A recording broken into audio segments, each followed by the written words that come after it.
We have studied that in homogeneous equilibrium, all the reactants and the products will be in the same phase. Next, we shall learn about heterogeneous equilibria.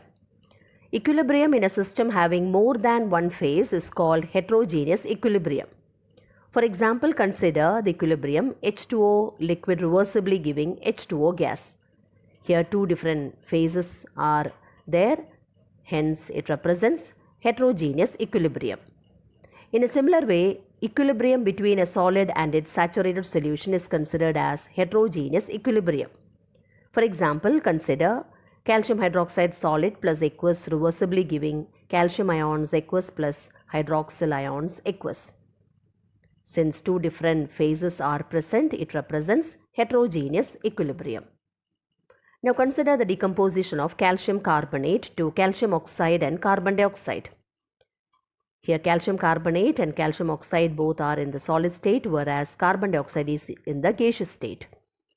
Now how can we write the Kc expression? Kc is given as equal to concentration of calcium oxide into concentration of carbon dioxide divided by concentration of calcium carbonate. Since calcium oxide and calcium carbonate exist in the solid state, their concentrations are taken as constant. So their concentrations will not appear in the Kc expression. Thus we get Kc as equal to concentration of carbon dioxide. Now what will be Kp for this particular equilibrium? Kp will be equal to pressure of carbon dioxide.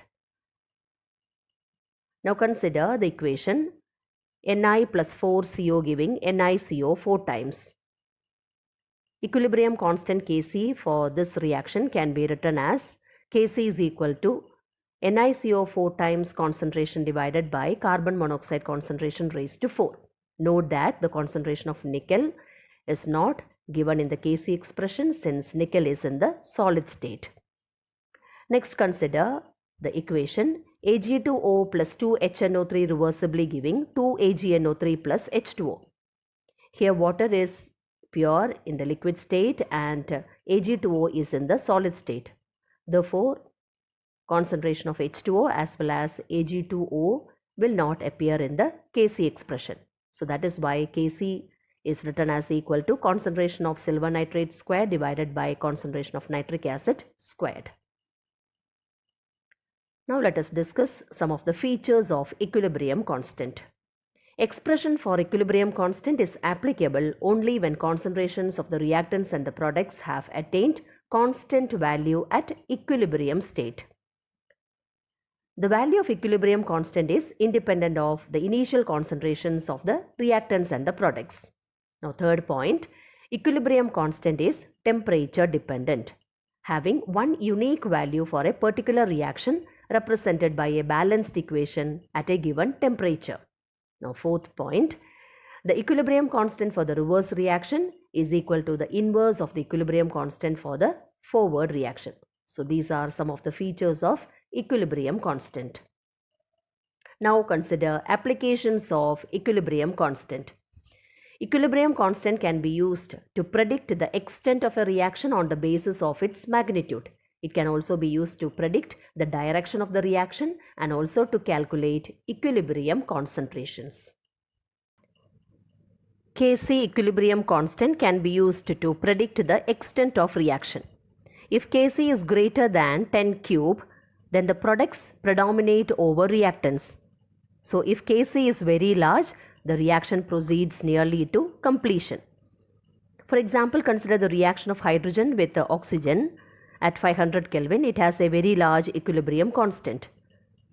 Equilibrium constant Kc is given as 2.4 into 10 raised to 47. Since Kc is greater than 10 cube, it shows Kc is very large. Therefore, the reaction proceeds nearly to completion. Now, if Kc is less than 10 raised to minus 3, reactants predominate over products. It means if Kc is very small, the reaction proceeds rarely. For example, consider the decomposition of water into hydrogen and oxygen at 500 Kelvin. The equilibrium constant Kc is given as 4.1 into 10 raised to minus 48. So here Kc is very small, which shows the reaction proceeds rarely. Now, if Kc is in the range of 10 raised to minus 3 to 10 raised to 3, appreciable concentrations of both the reactants and products will be present. For example, consider the reaction of hydrogen with iodine to give hydrogen iodide. Kc is given as 57 at 700 Kelvin. So here Kc lies in the range 10 raised to minus 3 to 10 cube. So appreciable concentrations of both the reactants and the products will be present. Now coming to predicting the direction of the reaction. If Qc is less than Kc, net reaction goes from left to right. Qc is known as reaction quotient. We can write an expression for Qc just like Kc, but here while writing the Qc expression, instead of equilibrium concentration, any other concentration of the reactant and the product can be used.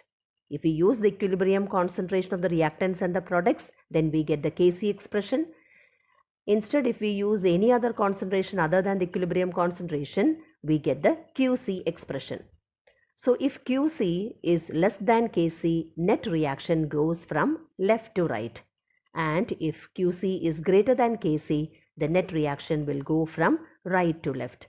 Whereas if Qc is equal to Kc, no net reaction occurs.